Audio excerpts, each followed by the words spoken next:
folks. My name is Zair Montes. I'm a Latina actress, producer, and writer.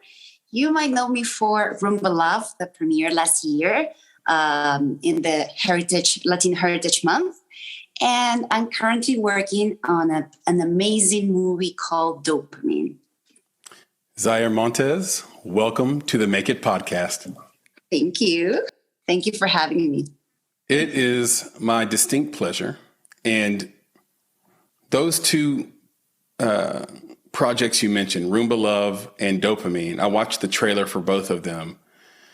They're awesome looking. I cannot wait to see Dopamine. Thank you. And just give this audience a sense of what Dopamine is, it feels like it's a comedy. So it's a comedy where this young lady decides to take a pill that makes her orgasm anytime she sees something that, well, I don't know. Is it anytime she sees something that turns her on? Or makes her fall in love? How it is. Okay. Yeah. It's like this scientist, she's creating this pill just to make it easy for everybody. And just like you take the pill, you fall in love. Right. But, she has to test it, and she tested in 3 individuals. One of them go to the Caribbean, and then she, all the chemical sensations, make her have orgasms every other second. So she struggles a lot because, of course, it's not like magic. No pill is magic, right? Right. And then she tested in another guy, and then he has to travel for business. And then it's the total opposite, situation. He falls in love, like romantic love. He can control it. And it's pretty funny and it's hilarious. And at the end of the day, a little bit of the message is that, love isn't chemical 100%. There are things you cannot control, right? And nowadays in our society, we're so used to, easy fixes for everything. And sometimes you just have to let it go and be yourself and be present and be willing to engage with another human being and spend time with that person. And then, magic happens, right? But the pill doesn't, determine who you are going to fall in love with and if that person is going to fall in love back, right? So it's a whole comedy, and it has a lot of hilarious situations around these characters struggling with their hormones and the pill and the scientists and the whole thing. Yeah, the trailer is fantastic. Whoever cuts your trailers does a wonderful job. I watched all your trailers. They're all thank you. That's They're amazing. All really well cut. And when this actually releases, I think you might find some of that timing magic, zeitgeist magic that we need as independent filmmakers, because one of the phenomenons coming out of COVID is that young people aren't having sex anymore. Yeah, absolutely. And they're actually afraid to fall in love, or they're afraid to get connected to someone, and for a variety of reasons, and maybe rightfully so. But here comes Dopamine, and it will be interesting to see. It's good to take on a serious topic from a comedic slant, because you can get your message. It sugarcoats the message. And so I'm rooting for you, and I will be first in line to watch it. Let me go back and do my job. You're welcome. Let me go back and do my job and actually introduce you to the audience properly, because you've done so much more. You are, you're honestly like a true multi-hyphenate here. So let's dig into your bio. Now, this is from the internet. Okay. So you just tell me if it's wrong, okay? Right, wrong, okay. Yeah, exactly. Okay. Actress, producer, and writer Zair Montes started her career in the industry as an actress, performing in several roles in different countries in Latin America. In this regard, she has a vast experience in TV, theater, and films. In 2014, she produced and played a lead role in the American feature film Havana Instant, which is unbelievable. It made one of our researchers cry. And it's a drama shot on location in Cuba, and winner of the Innovation Award and the Ecumenial Award at Montreal World Film Festival 2015. In 2016, she produced the first horror movie to be shot between New York and Havana. It's called Havana Darkness. It looks incredibly creepy. Go check it out. And she also produced and acted in the movie Welcome to Acapulco with William Baldwin, Paul Sorvino, and Michael Madsen. What a cast. In 2018, she acted in the New York-based movie Respite and wrote her first theater play, The Flowers, which has now turned into a series. And you are working on season 2. I believe it premiered on Amazon Prime. Later that year, Zair produced the Mexican unit of the movie How I Got Here, starring Ron Perlman, who I just actually saw in a Hulu series, and he was great in that. In 2020, she finished principal photography of her latest film, the aforementioned Rumba Love, shot on locations in New York and Cuba, in which she acts and produces. Zair also wrote and acted in the web series A Couple in Quarantine, currently on their own streaming channel GC Flicks. And later that year, she produced Career Confessions with Jamila Jamil for Glamour, a YouTube original pilot that premiered in 2021. And she also premiered the short film Imagine and The Other Side of Things. And we mentioned you working on The Flower Season 2. Zair, that is a lot of work put in and passion. Did I get all the details right? Yeah, you did. Honestly, yeah. A lot of people hear their own bio and they don't get a chance to actually hear it all. And they're like, I did all that stuff? Yeah, what happens to me is like, you just skip that. Let's make it shorter. Like, we don't have to say that much. It's pretentious. It's like, Not on this podcast, because on this one, we want people to listen to this over and over and over again throughout time, and for it to be sort of earmarked as, like I mentioned before, like your audio resume. This is evergreen, if you will. So in the spirit of that, can you describe growing up in Caracas, Venezuela, and growing up in your family, what that was like? Sure. I loved it, honestly. I can say that I had a beautiful childhood in Caracas, in Venezuela. My parents were coming from Colombia, so they were immigrants. And Venezuela had this thing that it was kind of a land of immigrants, after the Second World War.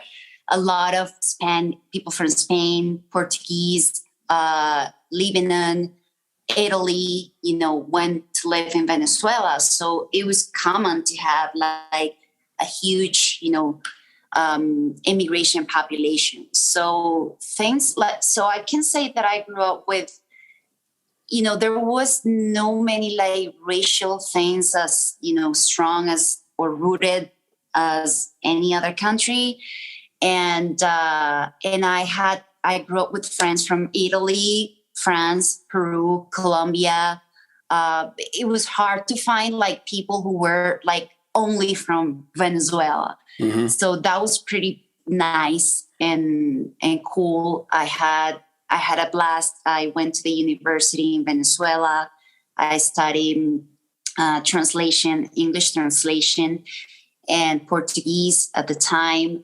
And I started my career as an actress in Venezuela. I started doing soap operas and movies, Venezuelan movies. And in 2010, I moved to Colombia because the industry was like, the Latino industry was like, booming in Colombia. Mm-hmm. We had like Fox and, all these like big companies producing like MTV and, producing content in Colombia for Latin America. So I moved to Colombia and I continued acting there for a little while. TV series. I did something for MTV, for local channels. I did a movie, and that movie is called Carousel. And that kind of introduced me to the world of, I started flirting with what's going on the other side of, the screen, right? On the behind the scene. So after that movie, I kind of started learning about post-production, about editing, and about producing in general, because before that I was just an actress. And it's beautiful. I love being an actress. It's like my passion number one. But sometimes when you are just an actor, you're so like oblivious of so many things that happen on the other side. And when you kind of like have the opportunity to experience that, then the world kind of expands, or at least that was my experience. So that kind of brought me little by little into the first movie that I produced, which is Havana Instant, that we went to Cuba and shot it in Cuba. And that was like, like that changed my life, that project, as an actress and as a human being. Yeah, we're going to dig into that, all those things you said, actually, and there was a lot to dig into. I certainly didn't realize it, and I don't think a lot of people in this audience would realize that growing up in Caracas is kind of like being, at least when you grew up, it's kind of like being in New York or LA, where no one is from there. Yeah. That's a really interesting concept that probably helps you migrate to LA and New York a little easier, perhaps. Yeah, well, yes, I know. I'm going to tell you what happens. I think, like in my generation, like our parents were the ones who arrived in Venezuela, right? So we were all like, we were born in Venezuela. But we were very open all the time with immigration. I'm generalizing. I'm not saying there was no like, racism or rejections or, immigration issues. But in general, it was very open. So what happens is that when Venezuelans go, and migrate to different countries, they expect the same. And they have issues adapting and mingling, because it's hard for them to kind of like, not think about, but back in the past, we treated people differently, or we were this and that, and this was so good. And of course, we have been immigrants because of most of the times because of the political situation. So that makes things worse, because in certain immigrations, you want to, and I can say that's my case, and that's why it wasn't that difficult for me. I really wanted to do more professionally than what I was doing in Venezuela. And my first step in that regard was to go to Colombia. Probably if the political situation was not that bad, maybe I would have stayed longer in Venezuela. I don't know. That's interesting. I cannot tell you that for a fact. But I did know that I wanted to. I wasn't leaving because I felt that I was, losing my democracy or freedom or opportunities, or I was leaving mostly because I wanted more. I had done soap operas. I had been the lead in those soap operas. I'd done theater. I'd done movies. And then it was like, now what? Right? Yeah. So exactly. When I saw everything that was happening in Colombia, and Colombia was coming with a closer approach to, the American way of producing, like more cinematic, less soapy. So I got attracted to that. So I moved to Colombia to expand my career. Yeah. And then when I went to Mexico and then ended up in the US, was kind of for the same reason. Yeah. And I don't know if that answered the question, or if I just made it more convoluted. Every time you speak, I learn something new. I think that's pretty good. And we interviewed Florencia Lozano, and she did soaps for years, and she talked about how much of a grind it is, because you're shooting like 65 pages a day. Like it's kind of like you can burn out. You either get used to that lifestyle of like the scheduling of a soap, or you get burnt out on it and want to leave it for good. Yeah. It has, I mean, the pros on that is that you have, like, you train your memory. So like, it's a good training for your memory. Oh yeah. Because you have to learn all that, by heart, and you have this like training. That's a good, aspect of it. But of course you compromise quality, and and not only the actors deliver, but also like the product it's not the same. Yeah. It's not a good, like, it's not the best quality. It's not, you don't have time or space to take care of things that you should be taking care of. So that's a good point. You mentioned leaving Venezuela to do more. What is the state of independent film and filmmaking in Venezuela today? Do you know? Well, it's not the same. Obviously, like, Venezuela has gone through a lot of ups and downs. Mm-hmm. When I left, productions were diminishing because, the economic instability was huge, and it affected, like, people didn't want to put their money, Yeah. So you will always have to go through institutions, to get funding and grants to do projects. But after that, kind of like the whole market shut down for a while. Hyperinflation, and, right? Networks. Yeah.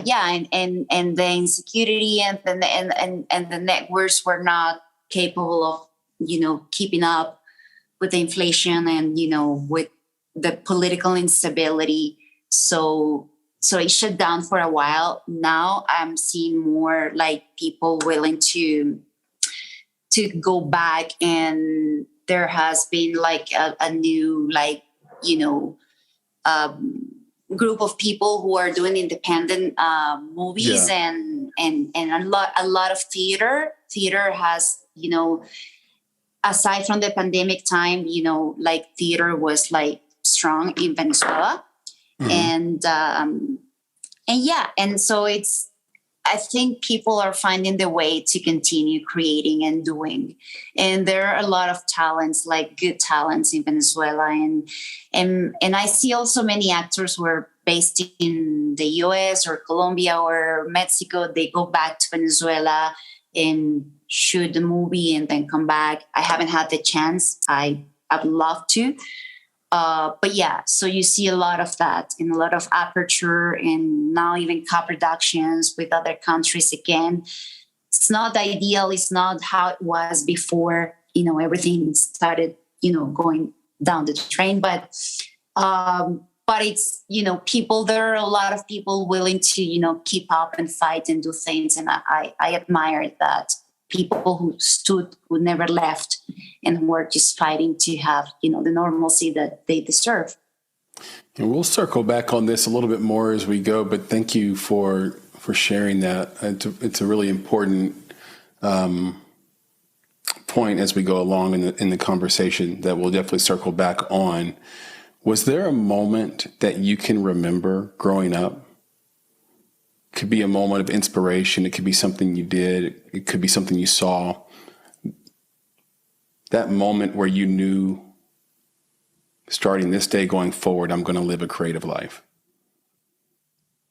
Well, I think, I'm not sure if I have a particular moment, but I do know that I was always attracted to everything that seemed artistic, or, everything from even from sports to, I was always, like, in love with, if there was some opportunity to paint, or if there was some opportunity to, to do modeling or, commercials, or seeing kids on television would make me, like, go, like, wow, like, yeah, I want that. Like, and I don't come from a family with artistic thing, like, not my mom or my dad, none of them, like, they are zero, no sense of, how did this happen? So I don't know, but I think they also sparked my curiosity. So if I wanted to just explore here, like dance, they would just take me to dance. If I wanted to, to do, like, all the things that I did at school, like theater at school and all that, they were, like, supporting it. So my mom used to say that I was so, like, annoying with, I want to get on, like, on TV. I want to, and she told me, when you turn 15, I'll just pay for, the modeling thing. And then you'll do, like, the agency. And I promise. Yeah. She thought I was going to forget, but I always brought it back. And she also, like, I went and researched by myself when I was 12, like seeing like how kids got into television, how kids would do commercials. And I found an agency, and I was like 12. But she took me to, I guess she took me to, 10 auditions out of the 100 that they received, because she was like, she had to drive me and spend the afternoon and the whole thing. But she helped me. And I remember once I booked a small kind of background role in a TV series for teenagers. And I was like 13, I was in high school, and my dad took me, and we stood there until 2 a.m. and he was there with me, like, and I had to go to school the next day. So they were very supportive. And I think that, helped me move on and continue exploring that. Although I have to say that when I entered college and I was going to an audition, but at the time I had done few commercials here and there, but nothing substantial. I was like 16. Right. And I'm going to an audition, and my dad told me, so you're now going to college, like, you explore, it's been cool, but don't you want to move on in your life? Don't you want to, And I remember, like, my faith at that time and my belief was so, like, unshakable that I'm like, no, I know I'm going to continue doing this, and it's going to get better and better. And it happened. Yeah. And interesting enough, like the short film that I did recently, The Other Side of Things. Yep. Watched it. It's an invitation for me to reconnect with my faith, because I think as we grow old and become adults, we lose that, belief, right? Mm-hmm. We lose the capacity. We're like, yeah, right. No, like, I think, and I have struggled with it throughout my journey. And when I go back, when I was like in that conversation with my father, I had it 100%. No one could tell me otherwise. Yeah. And that's a little bit what I wanted to what I wanted to recreate in the short film. Is this, idea that if we could believe like 1% more every day, would be able to get more done or accomplished. But we have the noise, we have, personal situations, adulthood life, you name it, right? And it gets in the way sometimes. It is beautifully put. I have 100 creatives around me, and sort of that circle around this podcast and around our little company that deal with that every day. Self-doubt. Why am I doing this? Or they'll sort of kowtow a little bit and say, well, it doesn't matter if you make it, or if you're famous, or if you're doing good work. You're good enough as you are. And there's a part of that that's absolutely true. But I often wonder if they even believe it when they say it. Because they do want something more. They do want something more substantial. They do want to have some notoriety. And I think that's human being essence. Yeah. It's we want to strive for more, and we always want more. And I think what I have personally experienced, because I think the journey of an artist is, it has a lot of ups and downs and self-doubt and Yep. But I think the problem is when you start diminishing what you have done, because it's never good enough, because it's not the next level yet. Right? Yes, I agree with that. There's you, the person, and there's you, the creative that wants to express. Yeah. And you can't chop down the version that is you, the human, because the expressive artist hasn't done the thing you thought it or they should do by now. Right? You're still a great person. You're still valid. You still have your rights. You still have, all your validity. And just keep chopping at that tree and keep making things and see where it takes you. I've had no problem admitting, and maybe I should be ashamed of it, but I've had no problem in my life admitting that my primary goal is to be remembered. And I've said on this podcast before, part of why I do it is because this will outlive me. It's part of it, and that just is the truth about me. And it's cathartic to say it out loud. Totally. And to just admit to it and not play a status game or play any game around it whatsoever. The moment in your short film that I thought illustrates your point really well is when the mom is driving the SUV. Your character is driving the SUV, and it's been made up to look like a jet. And your son's like, "Oh, there's my jet." He really believes. Yeah. Even if he believes, and then these other kids are there, and it's like a metaphor. These other kids are like your peers around you who are shitting on you, telling you, yeah, "Oh, that's not a jet. Of course. Yeah. That's just a car with wings, and a nose on it." And we have to push that negativity out of our lives. So I enjoyed the short film, and it made sense. Just to add something else, please. Like sometimes we don't need those kids. Sometimes we don't need those kids to tell us that's just a shitty car, right? Yeah, exactly. It's just our mind tells us, what you're doing this. This is not that good. Like, look on Instagram. What he's doing is good. Look in social media, right? Compare yourself. Like, what are you trying to do with your little car with, like cardboard wings, right? Yeah.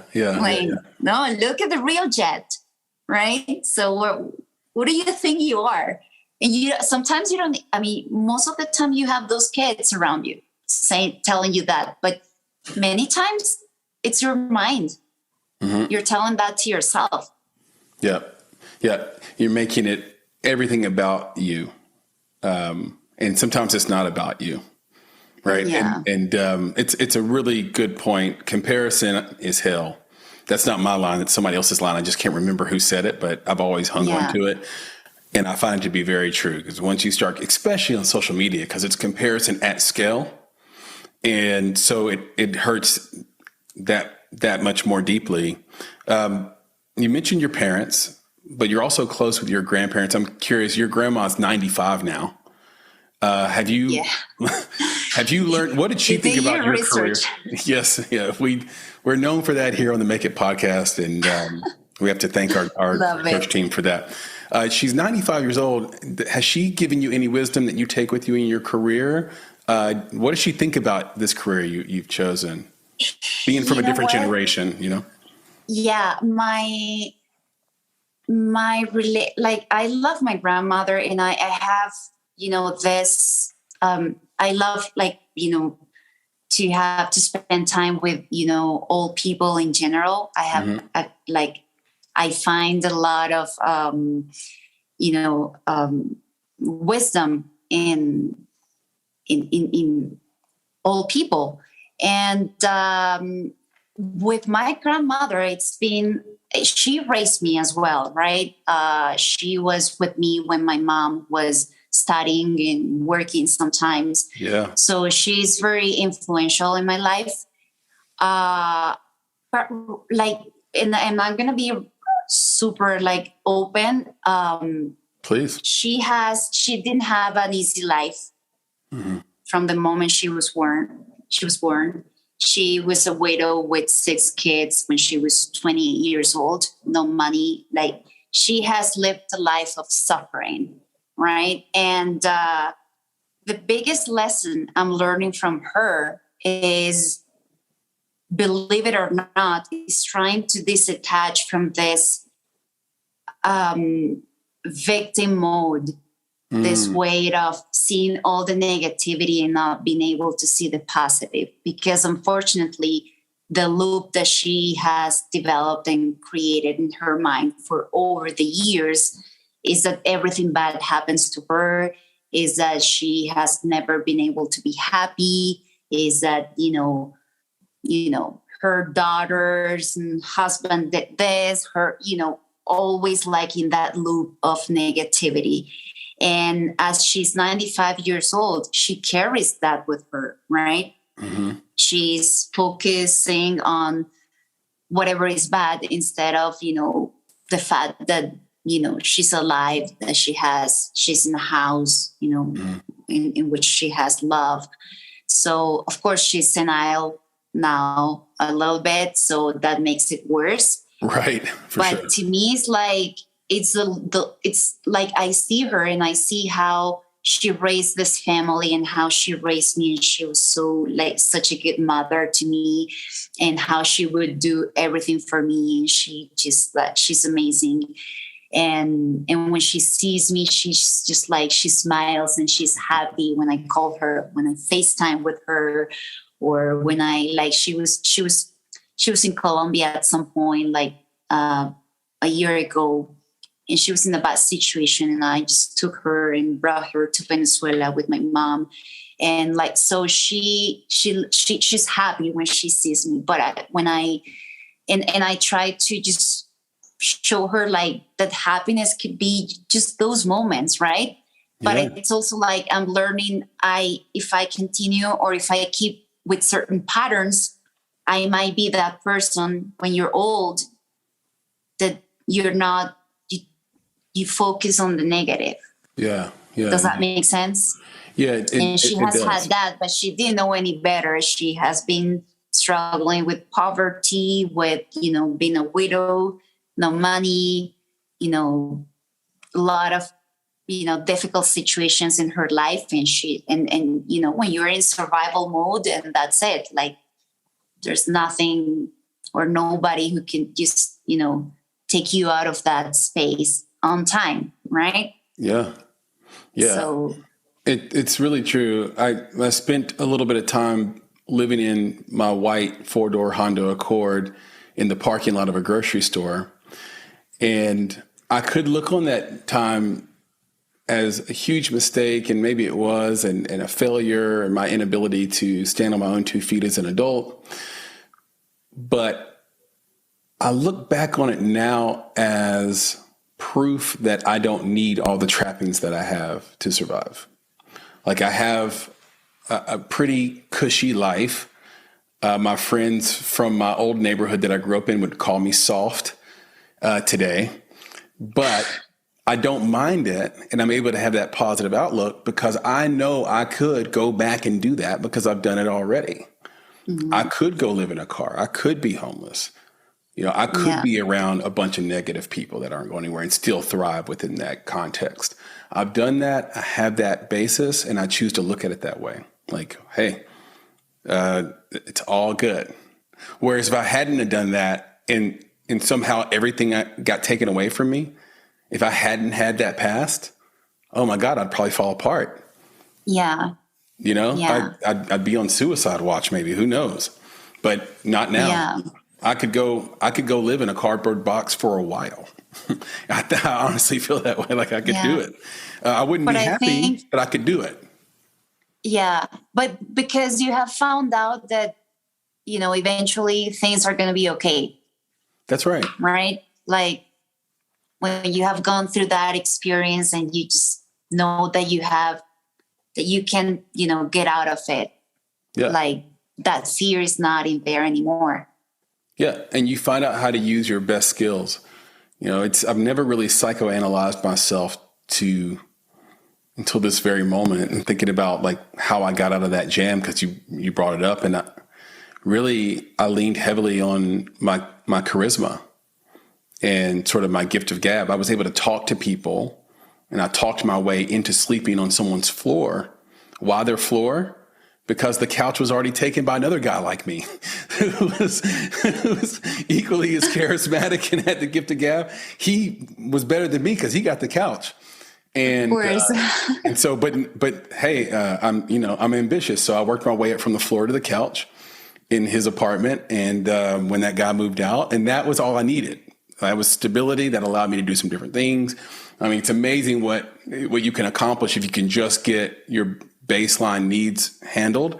then you can go out and get a job interview, or you can do some different things or create. So I think a lot of people who are in that jam are really they're like one layer of Maslow's hierarchy of need away from like doing what they want to do, or being able to at least try to do those things.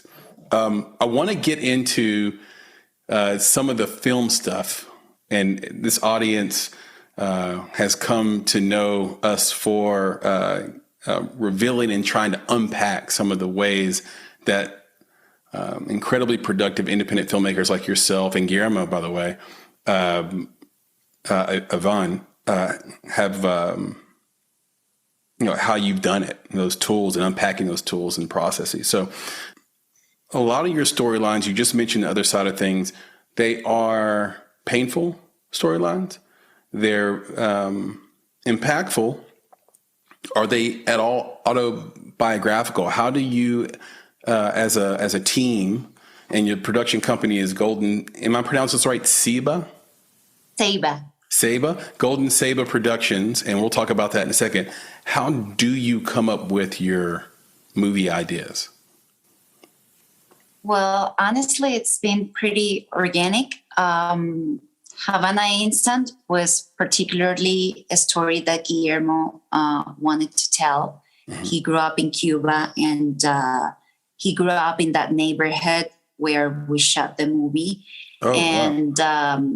And it's pretty interesting because before he wrote that movie, we were in Cannes, in the market, mm-hmm. in the film market. We had done a very indie movie, the first one that we did completely in English, and it was called Blue Family. Mm-hmm. And we were like shopping it around, and it had a screening in the market. So we took some meetings with other producers and people introducing Golden Ceiba and what we wanted to do. So we met with one producer. You know how those meetings are. They could be very nice, condescending, or they could be very nasty, or they could be genuine. So you have the whole, package. So we're with this producer, and he goes on like, "You're doing what? But where are you from?" And he was saying, "I'm from Mexico, but I grew up in Cuba." And he was like, "Where are you from?" "Well, I'm from Venezuela. I grew up in Venezuela. I've lived in Colombia." "And you're doing what?" "Yeah. And movies in English? Well, go back to your roots. Do what you like. You have to do Latino movies." And it was like an awful meeting, and we left like, how dare him? Like, he doesn't know what we're doing and what we're building, and we want to, be international and this and this and that. But then it kept us thinking, and we were like, well, there is something that we should just consider. Mm-hmm. And why don't we do something that's about our roots? It doesn't mean that we are just going to focus on Latina content, but we should probably, instead of continuing like here, asking for money for, big or, high budget movies when we have no credentials, let's go and do something with what we have. Let's put it out there. Brilliant. And that was kind of like how Havana Instant started. Like, Guillermo came back he was living in New York at a time. I was still in Venezuela, and I was in Colombia and Mexico, but I went back to Venezuela at that time, and he wrote the script like in 3 weeks. Wow. And he told me, we're doing this movie. Let's do it in Cuba. We didn't know how. Let's do it in my neighborhood. And we just need, camera and people and petty cash for, food and, and let's make it happen. Right. Was that story real, by the way? Was the storyline of that autobiographical, or did he just come up with that out of his mind? Some moments, but not the ALS is not. It's not real. Yeah, that's even more remarkable to have that kind of concept and knock it out in 3 weeks. Sorry to interject. Go ahead. Yeah, no, and then I went to Colombia. I gathered with a group of friends, filmmaker friends, and one of them said, "I'll put the camera My best friend, who's also the other actress in the movie, Abril, she brought some money to buy for the tickets, and we put together a team. The DP came from Colombia. It's an amazing DP, but he loved the idea and he jumped on board. And so here we were like figuring out how we would, kind of like smuggle the camera into Cuba, because we were not going to go like the government route, right? So, and we were like, okay, you take the tripod and you'll take the brain and you'll do this. And so do you remember what you guys shot that on? What camera? What kind of camera? On a red. It was a red. You guys camera. had a red? Yeah. All right. Wow. Yeah. Okay, cool. Yeah. So it was like everything was meant to be. We got to this neighborhood and we were like sleeping. Like we lived the Cuban experience. Everybody, like, we were in the house of the woman who raised Guillermo, and she would sleep in the couch in the living room. So to give us her bedroom, and another neighbor was hosting somebody else, and the other neighbor, and she was doing the catering, and breakfast was bread. I was going to ask, how did you do crafting? Yeah. Okay. So a lot of coffee, but it was a beautiful experience because, something that I take with me in that project, it was my first time producing, so I was scared. Right. We didn't have, we didn't have internet. We had nothing. Like I have to do the call sheets, like by handwriting. Yeah. Paste it in the door. Yeah. In the office, room, but that was like the house where we were staying. So every time after we finished the day, everybody would have to go and see what was happening the next day, because I had no way to print. I had no way to just, send emails or anything. Wow. So, but it was beautiful. I bet your handwriting was unbelievable. Well, I mean, they managed to understand what it was. Yeah. So, but it was beautiful because we were shooting in the neighborhood, and, the neighbors would see us and they come and offer coffee out of the blue. They were helping us. They were excited that we were there. So I was able to experience so much empathy from people who had absolutely nothing.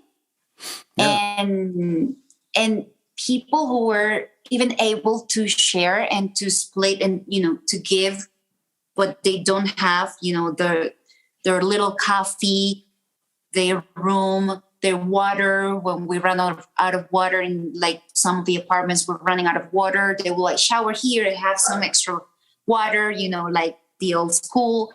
So it was so beautiful. It was a beautiful experience for everybody.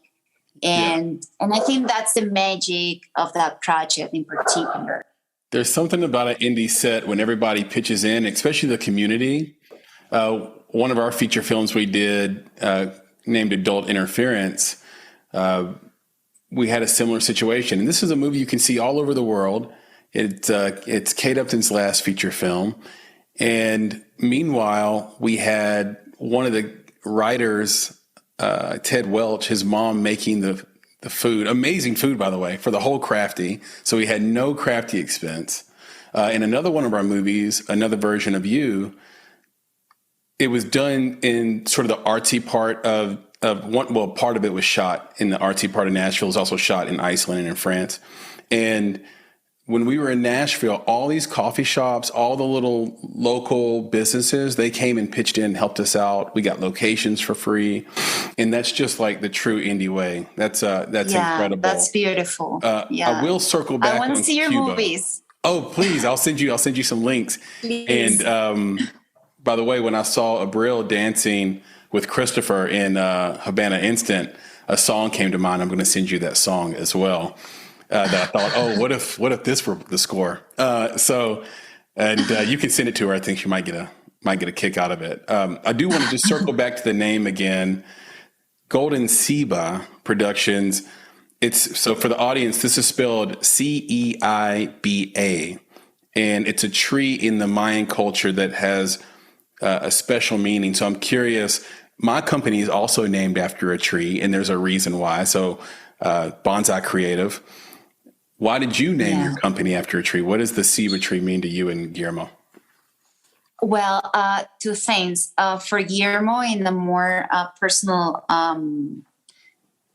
aspect of it, when he was studying in Cuba and he was starving and he had nothing, he would just go and study under a big ceiba tree that they have in Cuba, in the downtown in Cuba. It's insanely big, and it has, a lot of, their African traditions and cultures attribute that tree with a lot of power, and you give tribute to that tree. You can just kind of like pray to the tree and all that.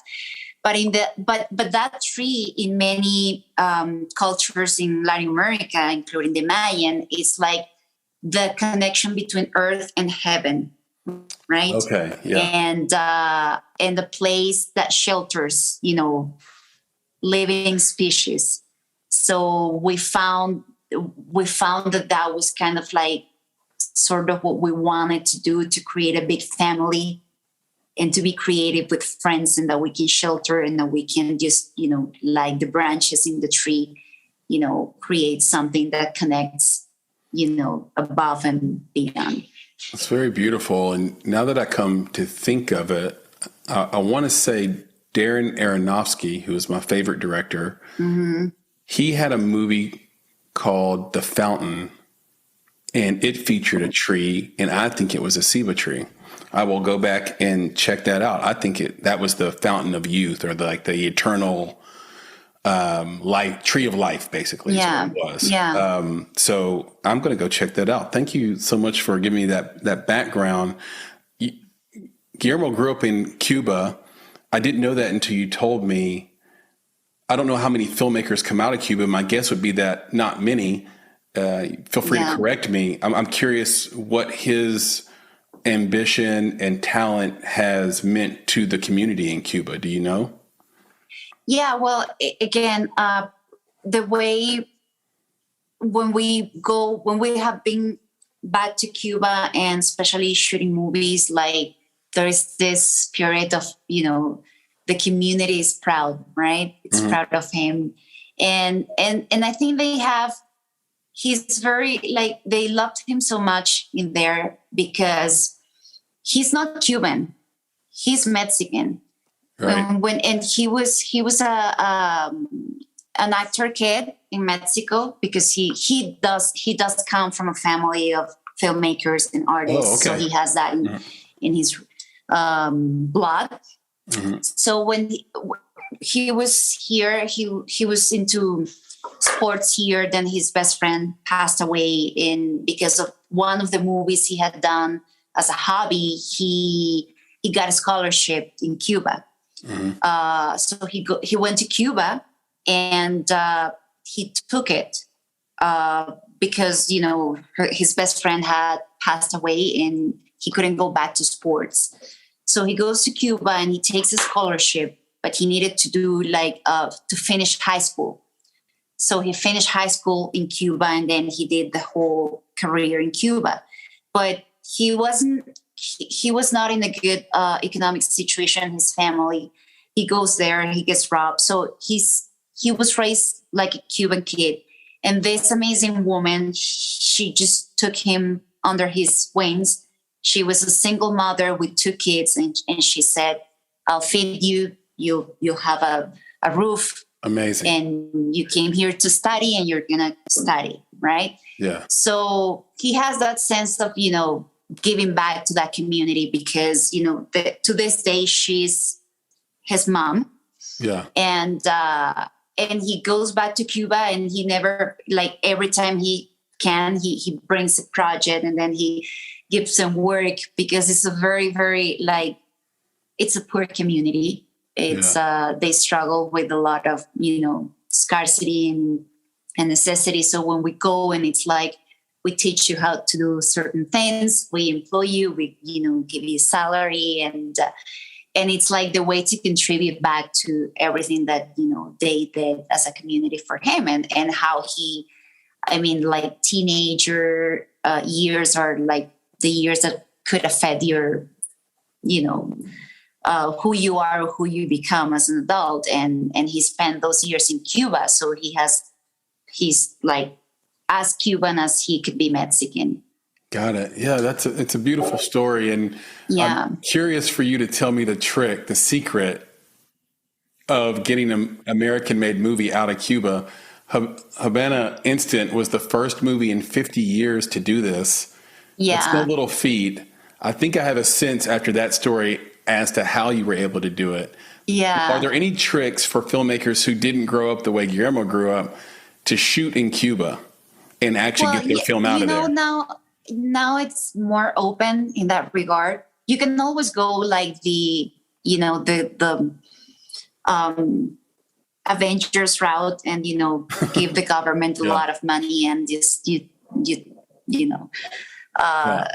it done. Mm-hmm. But now there are more like independent filmmakers in Cuba who can even offer those services, and they can just prepare everything for you as a filmmaker to come there and shoot. Would you recommend doing the location scout remote, hiring somebody to do it there versus you going yourself? Producing with them, Okay. But they are not the governmental entity. They are independent filmmakers. Got it. So they know how to to make sure that you have what you need, and that you now I think that when Obama opened the relations again with Cuba, there was a lot of aperture in that regard.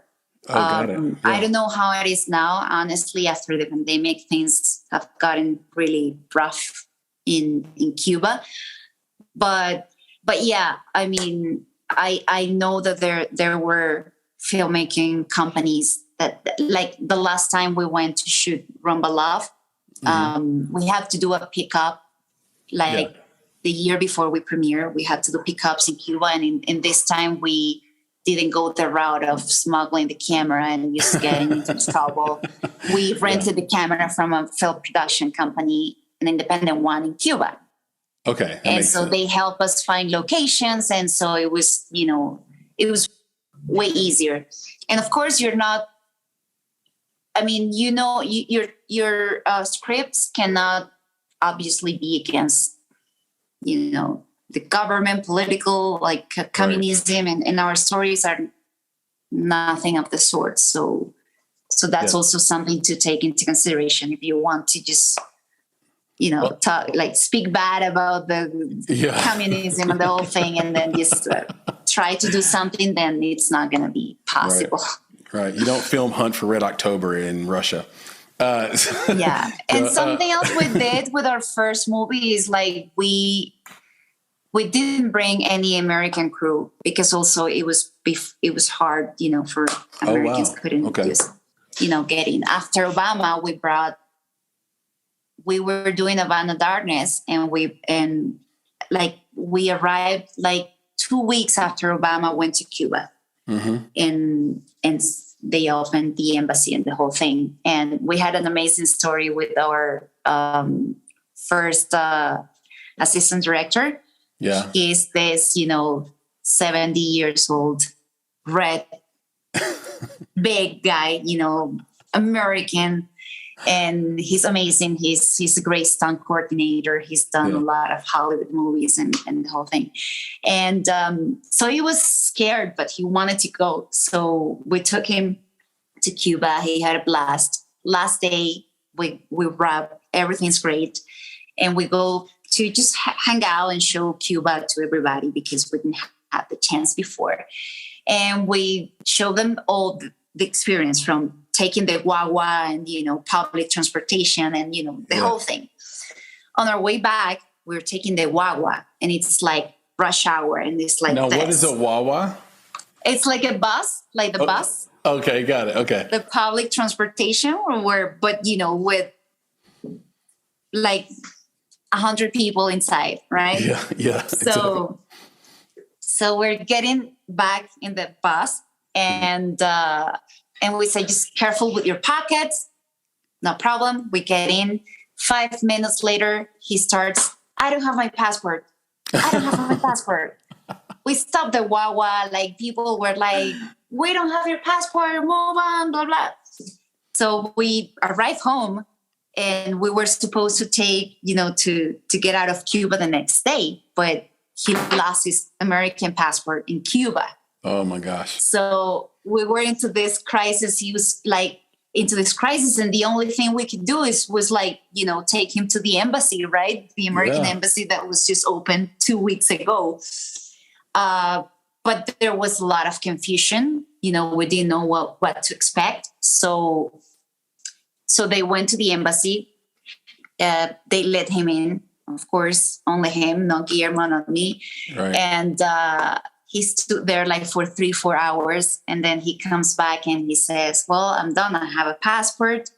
They apologized to me. I was the only American in the whole building. They apologized to me because it took them so long to figure out how to make a passport, because it's the first time after, 1959 that, an American passport is made in Cuba. Oh, wow. So he has the first passport made in Cuba. That's after wonderful. The whole revolution. So I assume there's some person in Cuba walking around and traveling the world under his name that actually has his real passport. Probably, I don't know. It's like a blessing on both sides, maybe. Who knows? I know that you guys at GCP talk about sort of having a different model for indie filmmakers. What is your approach to financing? Well, we have, what I think is happening is that like our industry moves and changes so fast that you have to kind of like figure out a way to keep up with things that work. Like our first movies were friends and family, equity, investment, contributions. We have then, partnered up with like Welcome to Acapulco was a mix between a co-production with Bulgari. They brought half of the money. We went to Acapulco and we brought government incentives like catering, security, transportation, accommodation with the relationships we had with that state in particular. And so it's been a mix. We have done brands, product placement and brands. Yeah. So I cannot tell you that one thing, it's the only thing that works. What I know for a fact is that nowadays it's harder to get like private investors, right? People are more, because of all the streaming platforms and, of all the access to content, sometimes it's hard to bring a model to return investment. So now we're like focusing more on brands willing to do product placement.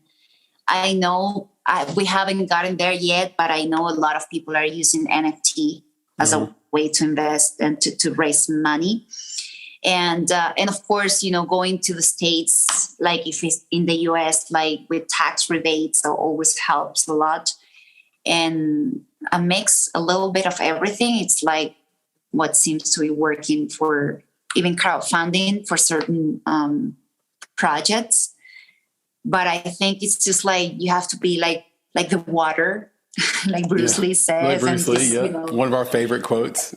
Yeah. And so it just, see where the opportunity is. Sometimes we just like with the flowers, we partnered up with the hotel, the resort. And they gave us all the accommodation, the food, the locations. And we created a series of not only the product placement, that it's, the hotel is like another character in the series, but also we did like commercials for them and, pictures and things that would help their marketing campaign. So that's how we have been doing. Yeah, and some other projects where it's just like we offer the production services and they bring the money and we can probably contribute with certain, if you shoot in Mexico. It's like a partnership then. It's like, hey, we'll bring the production, you bring the money, let's make this thing happen. Yeah, exactly. So it's like a co-production. And on the NFT thing or Web/Web3, I'm seeing DAOs, so these decentralized organizations, where the one that made the news is that a DAO tried to buy, I think, like the Bill of Rights or the Constitution or something like that. It was something giant where it was going to cost millions and millions of dollars, and they almost raised enough money to get it. But basically, it runs through smart contracts on Web3, probably through Ethereum or Ethereum 2, which is coming. And every person in the DAO owns a little bit, like gets a royalty payment from the profits of the film. But because DAOs don't, like if you have a syndicate investment group, I think like you have to cap out at 250 people. And if you have like there are all these different rules. Like if you go equity investor, your investors still have to be accredited, or maybe it's just a gift. And then, with Kickstarter and Indiegogo, you're kind of like competing against every single person that wants money in the world. Whereas if you can create a DAO, it's like a group just for your production company or just for your films. And they all kind of pitch in, and there can be 1 million people in your DAO. Like they can literally just give $1 each. And so I think it's a really interesting future. And I haven't seen any independent film really truly take advantage of it to its full capacity yet. So I'm curious to see what you guys end up doing with that and what others end up doing with it. I gotta confess, I have a lot to study in that regard, because sometimes it's like I don't remember which actor also like raised a lot of money, like a famous Hollywood actor, and they sold the NFT, the character, and just they sold like crazy amount of money. But also it goes down to the same marketing thing. When you put something like in the web. So it's like, if no one knows about you, like you get lost in that, deep web, right? So you have to figure out a way to just, be seen. Kind of like what you mentioned of Indiegogo and all these crowdfunding, like how many movies you'll see there, right? Right. So then it'll end up being like you'll have to start with your friends and family again. Yeah. Unless, there is a lot of creativity that you need to put into, turning it around. Building that. And building up. Right. Yeah. So, but I'm with you. I think that's the future, and we all need to to survive. We need to adapt and we need to evolve with all the trends, and this is coming, and this is not going back any soon. So it'll go up and down like any market does, but it's not going back. To your point, it's not going away. And it's not going away. Creators like yourself have a massive advantage because you're already a storyteller, and all an NFT is a narrative about why something is valuable. A lot of things are just a narrative about why something is valuable. The US dollars you have in your pocket are just paper, but we have a narrative because it's not backed by gold or any other kind of money. It's strictly fiat. Most of the money we use is digital. It's never printed. I think 99% of all money is digital. And so we tell ourselves a narrative and a story about why this has value and why it will buy bread. And we can do the same thing with our own projects on Web3, through Ethereum, and through NFTs. So I'm excited to see what's next. I noticed that you and Guillermo both studied at the New York City Drama School HB Studio, and I want to say that's for Herbert Berghoff. I need to study him more. I know the Hagen. I don't know exactly. He obviously did some great things in acting. I need to, shame on me, I need to look up that some more. You guys had already acted before you attended. So I'm just curious, did it improve your acting skills? Do you recommend acting school for all the actors? Because one thing that stands out about you is your attention to the eye line. I noticed that you're really good at that. And it might just be the fact that you have super sincere eyes, and it really shows up on camera. It's one of my favorite features of your acting is how you're able to humanize yourself, which is super difficult when you're frankly as beautiful as you are, right? So it's like, oh, that's a real person. So with all that context, what would you say about acting school, and what advice would you give to actors that are thinking about it or not thinking about it? Yeah, I loved it. Like I wouldn't change that experience for anything. And I just want to remind you that I came from like studying acting in Spanish and then, doing content in Spanish and transitioning and acting in a different language. And clearly it's not my English is not like, my second language. Like if I had, like any Latinos that are born and raised in the US, right? Right. So the transition was very difficult, and, going back to school after being working for so long, but going back to school in English and, being exposed to techniques and to books and to literature that, that was new to me, was like a great experience. And I think my creative awakening after going to school was, kind of like in part because like my creative awakening as a writer especially came after that period. That was the first time I dared to, play around with, lines and thinking about like the short, the theater play, and, and it all came from that. So I strongly recommend it to my Latino friends. I recommend them to do it in English because many of them go to New York and go to LA and take the Spanish classes. And it's just like, you already have that in you. Yeah, it's already a strength. And I think studying is, it's useful for, for everybody, like training. It's like when you're not acting every day, going to school is a way to train your craft, right? Yeah. So yeah, I definitely recommend it. And I was lucky because I did it many years after Guillermo. So I knew like the teachers that I want to experience, and, I had that guidance in that regard. So I had a blast. Perfect. You heard it here first, right from the mind of Zair. And you mentioned earlier, this is a callback. Now, you are welcome to not answer this. So I'll preface that. But you mentioned earlier in the conversation that when you did Havana Instant, it changed your life professionally and personally. Now, when you said personally, is that because you met Guillermo there and kind of fell in love there, or no? No, we have met way before. We met in Colombia. We shot this movie together. He was the director. I was just an actress. And and we met way before. Then we spent some time between Mexico and Colombia.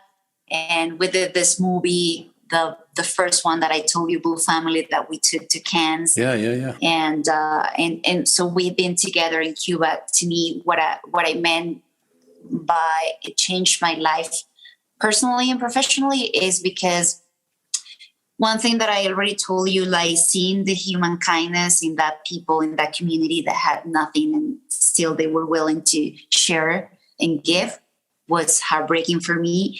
The fact that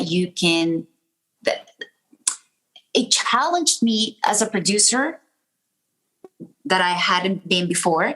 Right. Because I had to figure out how to sort out things, not with the, common sense, but I needed to use creativity. Yeah. I needed to figure out, like, we had one day that, we have a power shortage and we had no light, and we needed to plug in the batteries for the camera. Or how did you get around that? Just for the audience to know, like, what if the power goes out on them? What do you do? It was like a moment, like half an hour, like just figuring out it's coming, it's not coming. No one knows. It's Cuba. Like, you have no idea of anything. People in there have no idea of anything, right? So they could tell you it could be the whole day. It could be 2 hours. And it's like, and I have, AD and director telling me like, we need to make the day, right? And I'm like, so what do we do? So, and then I start asking the Cubans, and they're like, no, it's just the neighborhood. Like, we can go to the other neighborhood and they have electricity. So, well, let's do it. And then you have the cars, and that was another, nightmare to deal with, the gas and the cars. So waiting for 15, all the 20 cars minutes are old there. Yes. Yeah. And the gas was an issue to get, expensive and blah, blah. So I get into a car. They drop me in another neighborhood. I'm not from there. Yeah. And they know it. And I'm here with my batteries, right? Yeah. Asking, knocking on doors and asking people if they let me just plug in the cameras for a while because we're doing something in the other neighborhood. And so, but again, it was like the human kindness. Like, I managed to get where to plug. I just sat there outside in the street, like waiting for, the batteries to get charged. And then 2 hours later, I came back with the battery on time for the change. And then we made the day. And then like the light, the energy came back like, at night. So for the next day, we were good again. You were good. But, again. those kind of things like challenged me and changed me because, this side, again, I told you before, like when you're an actor, you're just like into your, craft and trying to, you deal with yourself and you're just acting and that's it. Right. But here, like being a producer with no resources, like made me understand that there's, the power of willpower, right? And how many things you can do it if you like. My imagination and my creativity like boomed, and it also made me see that I could do it, that I could produce. I was scared to death at the beginning, because I was going to produce and I had never done it. Yeah, conquering fear. All I knew about producing was like bringing coffee. That I did a lot as well. Which but, is like it's like you knew how to PA, but you didn't know how to like produce. PA, craft to PA. Yeah, and it's weird. It's like you conquer fear, and then you realize it's all paper tigers, and you can do it. The reason, selfishly, that I asked about maybe falling in love on set is because I have noticed a few different times in my experience, people fall in love on set, and then they fall out of love as soon as the movie is over. Yeah. I'm curious if can you give us any tips? Do you know, like, how can you tell if set love is real love? I don't know. Honestly, I don't know. What I can tell you from my experience is that Guillermo and I clicked from the audition session. And then we had a beautiful rehearsal time in that movie. It was a movie with resources, so we were rehearsing for a month. Mm-hmm. And during the rehearsals, we, developed a friendship, and, we were sharing, we were having, dinner if we could. And we were, and I was also like, mesmerized because he was an actor, but he and his friends, were acting, but they were directing and they were producing, and they were like, oh my God, like, who are these people? They can do everything. Right. And that's where I started to be like, and he was finishing color correction on a previous movie, and he invited the crew, like the cast, to see the process, and that's we went awesome. There. And I've been only in the post-production room to do ADR, but that's it. Yeah. So I was there seeing a session, how it worked, like, no, just go back, we need, here, lower the volume, here we need to ADR this, here we need to do like Foley's, here, and I was like, how do you know? I don't hear anything, right? I don't notice anything. Yeah. And it was color and sound, I remember. So, but that got me curious about it. And then, I don't know, I think we developed, common interests beside just being actors. And we were talking. And again, it was not only the two of us, but it was like a group of friends. And we were talking about doing our own stuff, producing more, creating our own opportunities. And that sounded really challenging and exciting. So we were on the same page in things that we wanted to explore and do more of.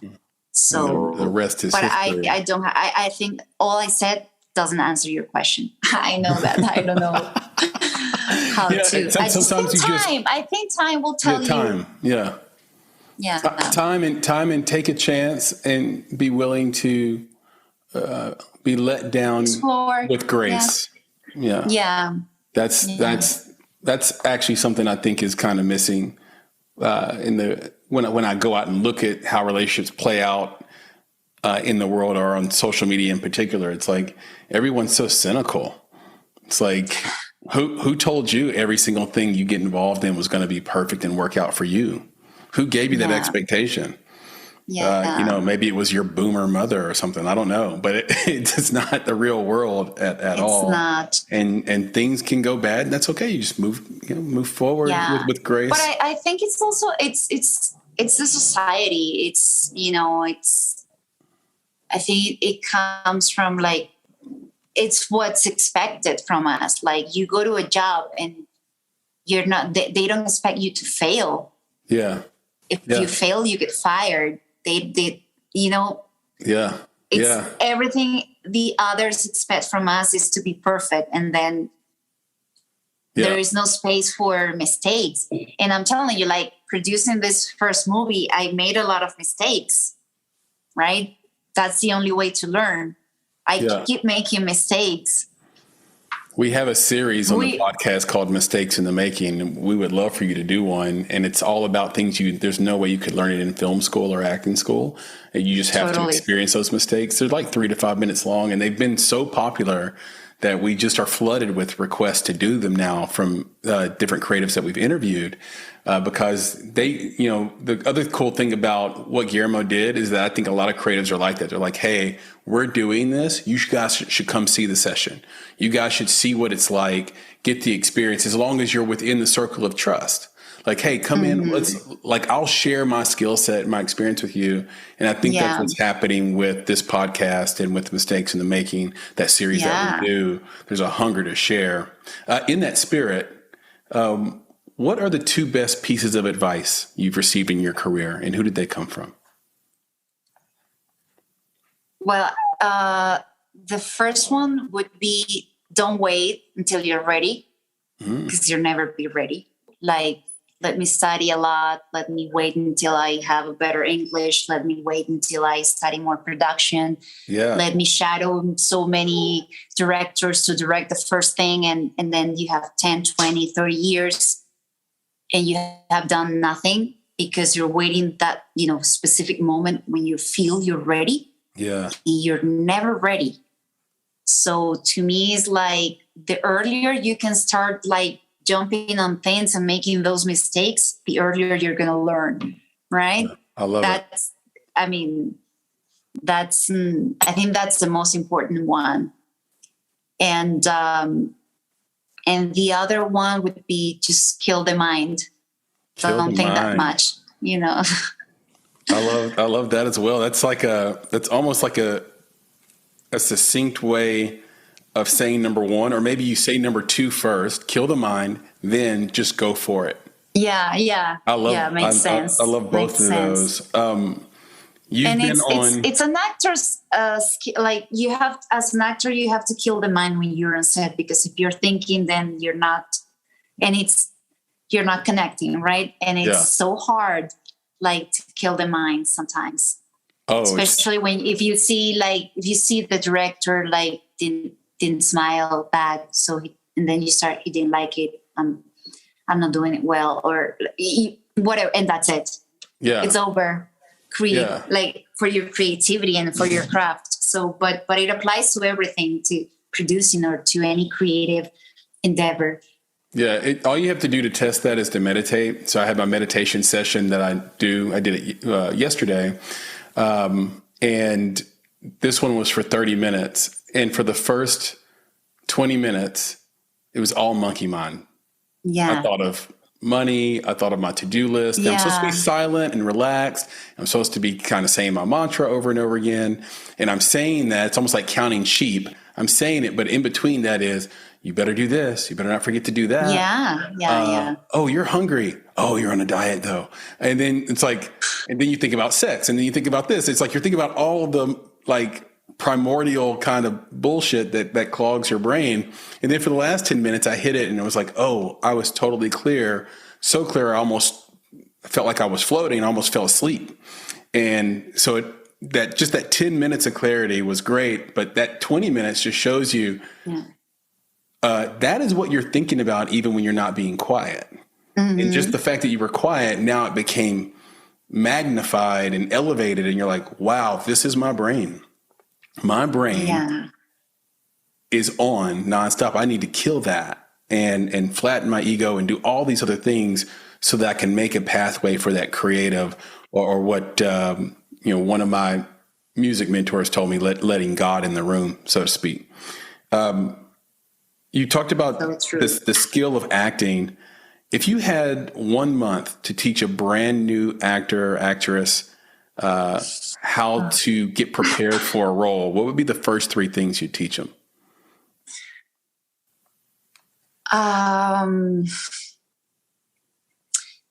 Well, I think I would go back to what I learned especially in HB studio.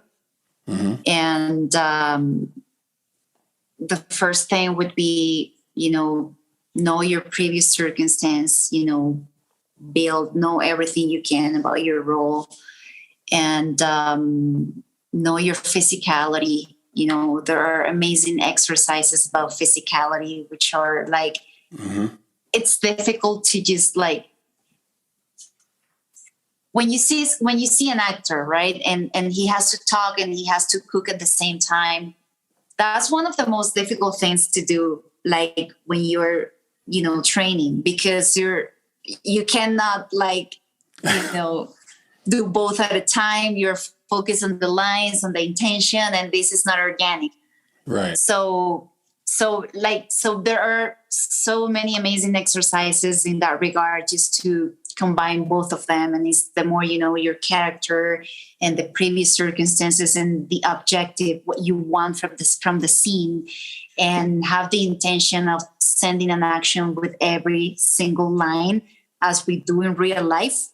And then the moment you step on stage, where you're on a set, just you already worked on that, and now just be you and be present and receive, listen to the other.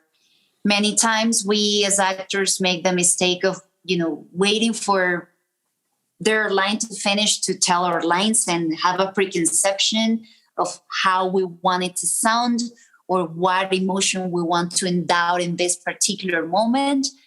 And that's not working most of the time. So the more you listen and then you're connected, as in any conversation, then I don't have to pretend I'm acting. I'm just like, I'm seeing you right present. Now. You're not pretending that you're listening or paying attention to me or understanding what I'm saying. You're just there doing it organically. Right. But as actors, we usually tend to be like, let me, I'm listening. So I have to be, moved here in this word, and then that's not working. So, and that's being present is, I think, one of the hardest exercises, as an actor. Yes. And we go back to what we were talking about, killing the mind, especially when you are on stage or on set or in life in general. I think acting is very, very like life itself, Yes. Yeah. The art imitating life, or vice versa. And so for those listening at home, number 1 is know your lines, so that you know can your lines. Yeah. Organic. Number 2 is be listening and present, not just wait for your counterpart's line to end. And third is kill the mind so you can be clear and do it as you do it in real life. And this conversation just has been so amazing. I have to tell you, I've learned so much. It's been amazing. Thank you. Yeah, I feel like I know you, like I've known you my whole life, which is what I love. I love that feeling at the end of a conversation. We have to do something together. Now we do. Yes, that's exactly how I feel. I feel like we should do a co-production together. Be on set together. We have to create something, then we have to just go and do it. And then we'll do a podcast on how about we did that. it. We'll do about nothing, exactly. And I just can't thank you enough for you're in Mexico City right now. You just came off set. You took some time for this audience and for me, and that means the world to me. Can you tell, and to us, can you tell everybody where they can find you on social media, on the internet, where they can even see some of your work? And you have a lot of work, by the way. Our website is GoldenCeibaProductions.com. We have like our projects there. I personally use my favorite social media is Instagram. I'm on Instagram as @Zair Montes, my name. I'm also on Twitter, but I have to confess that I don't use it that much. And on Instagram, I always post, a lot of jokes and silly stuff, but I also, every time we have a premiere or we're shooting something or something new that we want to share, I use Instagram a lot. Beautiful. And you have a great page, by the way. We'll end on this. You are a lover of cheese and you love Venezuelan street food. So what is your favorite cheese in Venezuelan street food? And please educate me on what Latin sour cream is. On what?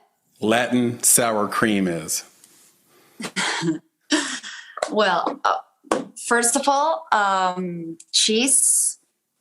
I love all cheese. Honestly, I think I'm like a mouse, but I love. There's one Venezuelan cheese that I crave a lot. Mm-hmm.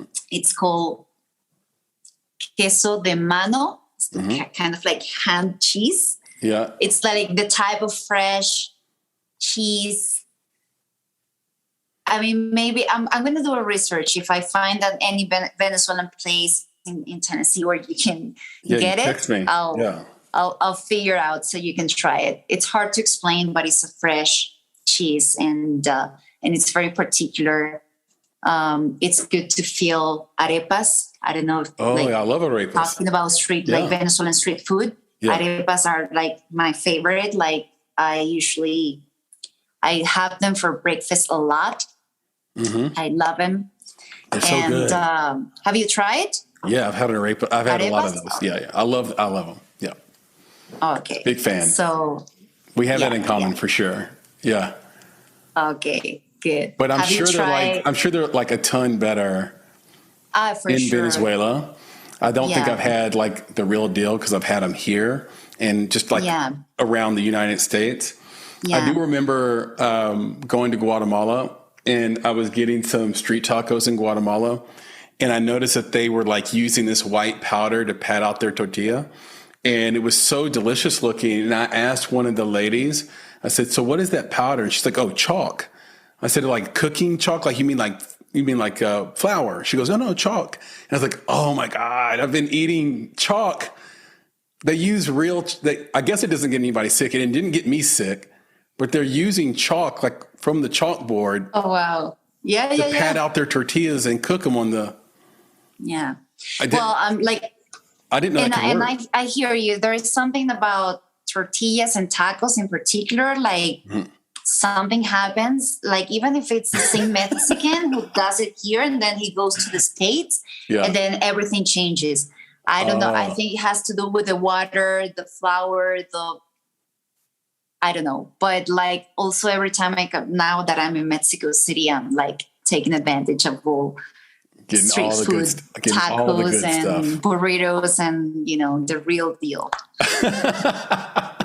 I love it. I'm a foodie. I love eating. So I always tell people the best food might have four wheels. The best restaurant might just be like a Mexican or Venezuelan taco stand on the side of the road. Don't sleep on it.